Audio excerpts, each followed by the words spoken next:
J'ai à mes côtés Chloé Sainte-Marie dans le cadre du Festival de Tadoussac. Bonjour Chloé, comment ça va? Ça va bien. Hey, comment veux-tu que ça aille pas sur le parvis de l'église à Tadoussac, près de l'hôtel Tadoussac, en face des baleines, du fjord? On dirait que Tadoussac, je ne sais pas si je suis la seule à dire ça, mais il y a un côté que je ressens ici, une délinquance que j'aime. Oh, OK. Les gens sont restés délinquants, c'est-à-dire adolescents qui s'émerveillent, qui se laissent émerveiller. Il y a tout un monde ici à Tadoussac. Oui. Donc, on peut dire que tu es une habituée du festival. Oui, je suis venue presque à tous mes spectacles. Puis, je suis habituée aussi depuis le début on peut dire, de l'histoire de Tadoussac. Oui. Parce que nos ancêtres métis, créoles, métissés, où la rencontre s'est faite à Tadoussac. Hey, c'est mythique être ici. Alors, mon spectacle en 14 langues qui s'appelle « Maudit silence », poème de Joséphine Bacon. Oui, ben oui. Ça fit ici. Ah oui, OK. Ben oui. OK. J'étais destinée à venir faire le spectacle ici, c'est sûr. Ah, c'est super. Ben parlons-en là, de ton album livre, parce qu'il y a aussi un livre qui accompagne tout ça. Donc, ça a été une collaboration avec Jean Morisset. Oui, d'abord. Tout d'abord, parle-moi du titre. Qu'est-ce que ça signifie, Maudit silence? Maudit silence, c'est exactement ce que dit les deux mots. Maudit silence. C'est ce maudit silence qui nous empêche de vivre normalement. Ce maudit silence qui brise la vie, qui tue les Autochtones, qui tue la vie, qui détruit tout. C'est ça, le maudit silence. Alors que le silence, c'est salvateur. Mais le maudit silence, c'est étapoué. C'est un poème de Joséphine Bacon. Qui se retrouve sur l'album. Oui, qui commence l'album. Et c'est un poème en hommage aux femmes autochtones assassinées.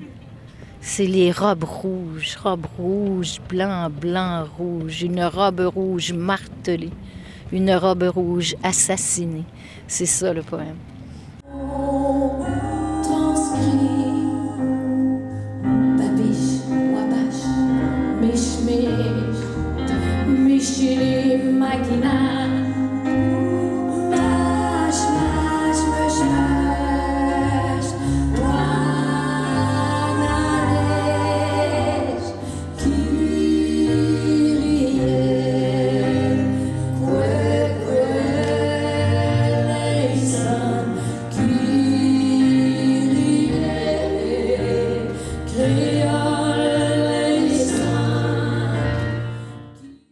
Tu te fascines pour les langues. On en entend plusieurs sur ton album. Pourquoi c'est si important? Mais la communication vient de la langue, du langage, des sons. Alors, parce qu'une langue, en fait, c'est qu'elle s'appelle, quel que soit le nom, c'est des sonorités. Donc, qui sont dites, chantées, parlées. Dès qu'on parle, on chante. Fait que, et je me fascine pour toutes les langues de notre territoire qui sont disparues. Ça a été ça, surtout, la démarche avec Jean Morisset. Le projet, là, ton voyage en Patagonie. Oui, c'est ça. Okay. C'était de retrouver ces langues disparues, autochtones, comme le Selknam, et ça a été la recherche beaucoup de Jean Morisset. J'imagine. Moi, je suis partie de son livre « Sur la piste du Canada errant », qui a été publié il y a 4 ans et qui nous donne une hypothèse de notre histoire, de qui on est, nous, comme métis créoles. Tu sais, on le sait pas. Alors, et moi, la première, je sais pas, là. Je l'ai fait comme... On le sait un petit peu, mais c'est... Ouais. Mais, tu sais, quand t'apprends à l'école que Louis Riel, c'est un traître, on est loin de la vérité. T'es loin de la vérité, tu sais, alors que c'est un grand libérateur, c'est un héros. Moi, je ne savais pas. Je savais rien. J'ai fait cet album pour apprendre et tout ce que j'ai fait dans ma vie, à main dans la main avec Joséphine Bacon, elle m'a enseigné sa langue, c'est pour apprendre ce que je ne savais pas. Alors, c'est exceptionnel d'avoir eu Joséphine comme guide, comme mère adoptive, comme être qui m'a pris et qui m'a enseigné. Parce que donner son savoir, je pense que c'est le geste le plus généreux qui soit. Oui, je suis bien d'accord. Bien, parlons un petit peu de Jean Morisset. Oui. Donc, c'est un grand complice pour toi? Oui, je le connais depuis 10 ans, mais j'ai commencé en fait à travailler avec lui sur mon album précédent, À la croisée des silences.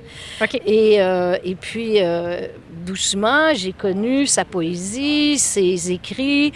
Il a écrit beaucoup sur la Caraïbe, sur Haïti, sur le monde autochtone, les Dénés, un livre qui est très important qui s'appelle Les chiens s'entre-dévorent. Et j'étais fascinée par sa vision. Son monde. Son monde, la vision du monde autochtone, son hypothèse. Alors, je l'ai connu plus, puis j'ai voulu faire une marche, parce que lui était allé à Ellesmere, donc au pôle Nord. Il n'y en a pas beaucoup qui sont allés, qui ont mis le pied là. Et finalement, on est parti jusqu'en Patagonie, à l'île Navarino, pour constater le génocide des Trois Amériques.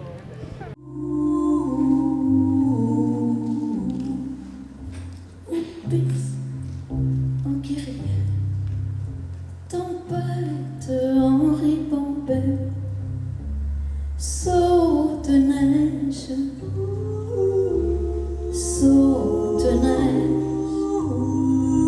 nominatif, vocatif, neigitif, latin verglacé, créole élissant. Niveau personnel, qu'est-ce que ça t'a apporté, cette quête-là? Est-ce qu'on peut appeler ça une quête? Ça m'a transformée complètement. Oui, c'est une quête de savoir pourquoi ça s'est passé comme ça, la rencontre. Pourquoi ça aurait pu être autrement. Mais les conquistadors, ils étaient des conquistadors sanguinaires. Ils tuaient tout sur leur passage. Donc Jean, il a écrit un poème qui s'appelle « Soy la deconquista triomphante ».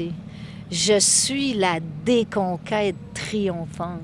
Ça, là, c'est extraordinaire parce que tu te déconquérises, tu te déconquis toi-même.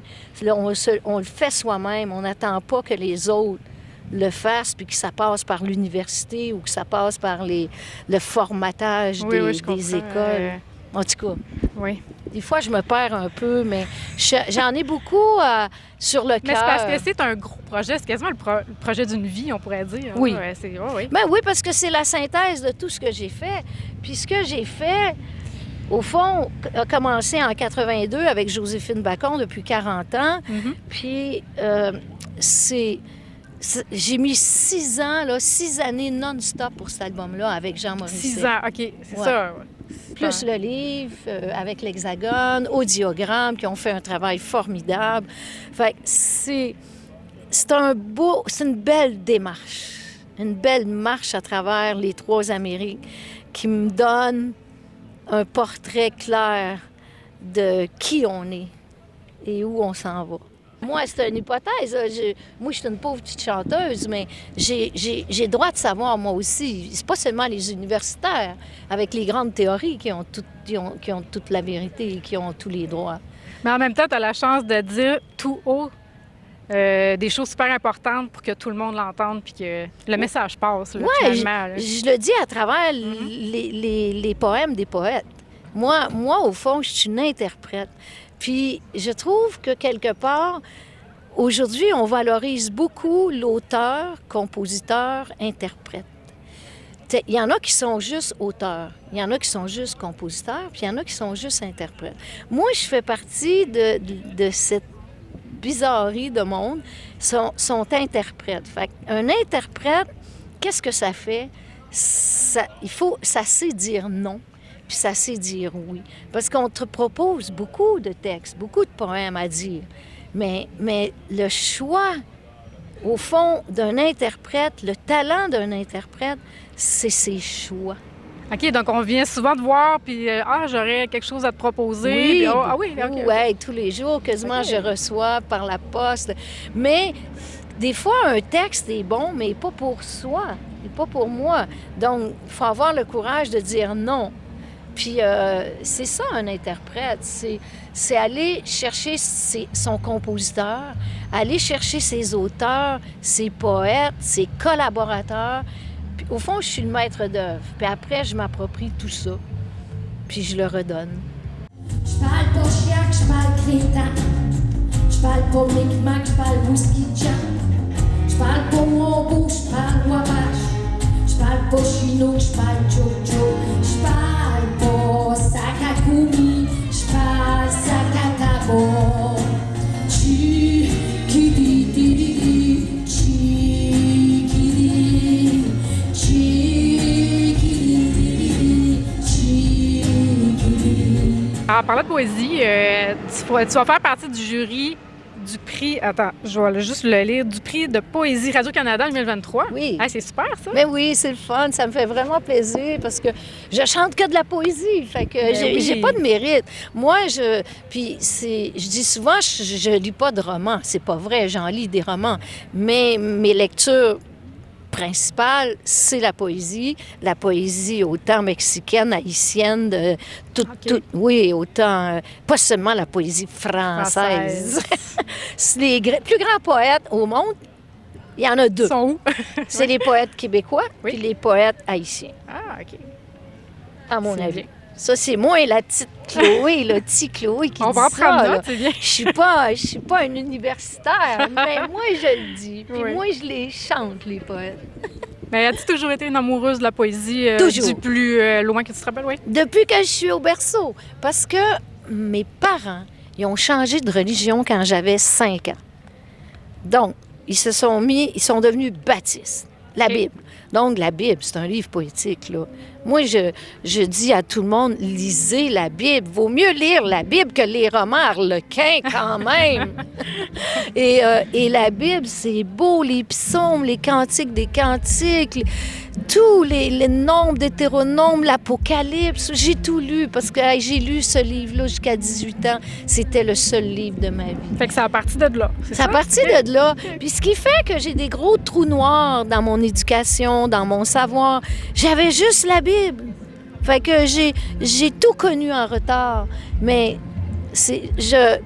Mais tu t'es bien repris. je me suis repris, Ben oui. puis je me suis repris avec ce que j'avais en banque, c'est-à-dire la poésie de la Bible. Puis ma structure mentale, comme elle a lu juste la Bible, bien, est formée pour lire de la poésie. J'ai plus de misère à lire des romans, mais hey, j'en ai lu là, tous les grands romans. Mon Dieu, j'aimais ça, Belle du Seigneur, puis j'en lis encore. Mais OK, ça fait partie encore là, de la Oui. religion. Oui, OK. oui, OK. oui. Mais des fois, je m'amuse à dire que j'en lis pas, mais c'est pas vrai. OK. En cachette. Ouais. C'est bon. Ben Chloé, je te remercie beaucoup. Puis Merci. je te souhaite un très bon spectacle ce Merci. soir et bon festival. Thank